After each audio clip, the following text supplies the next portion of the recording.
பாலா எந்த பரம்பரையை சேர்ந்தவர் தெரியுமா? காந்தி கண்ணாடி படம் மூலமா ஹீரோவா அவதாரம் எடுத்திருக்க மக்கள் நாயகன் பாலா சினிமாவுக்கு முன்னாடியே ரியல் ஹீரோவா மக்களால பாராட்டப்படுறாரு. தன்னோட சம்பாத்தியத்துல மிகப்பெரிய பங்கை ஏழை எளிய மக்களுக்கு உதவி செய்யறதுக்கு ஒதுக்கி அதை வீடியோவா போட்டு மற்றவங்களையும் உதவி செய்ய சொல்லி ஊக்குவிக்கிறாரு.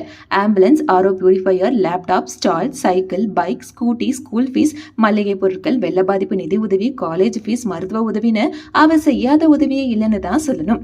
எல்லாத்துக்கும் மேல 2 பேருக்கு வீடு கட்டி கொடுத்திருக்க அவர் ஏழை மக்களுக்கு இலவச மருத்துவமனையை கட்டிட்டு இருக்காரு. இப்ப இதுதான் பேச்சு பொருளாகி இருக்கு.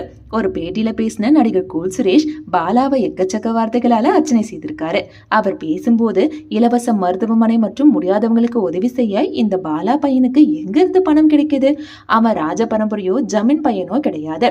அவன் பின்னால் யாரோ இருக்காங்க, விசாரிச்சு கண்டுபிடிக்கணும்னு பேசியிருக்காரு. ஆல்ரெடி இந்த மாதிரி ஒரு பேச்சு வந்தப்ப நான் யார்கிட்டையும் ₹1 கூட வாங்கினது கிடையாது. என்னோட சம்பள பணத்துல தான் உதவி செய்யறேன். என்னோட அக்கௌண்ட்டை வேணா செக் பண்ணிக்கோங்கன்னு தைரியமா பேசியிருந்தாரு பாலா.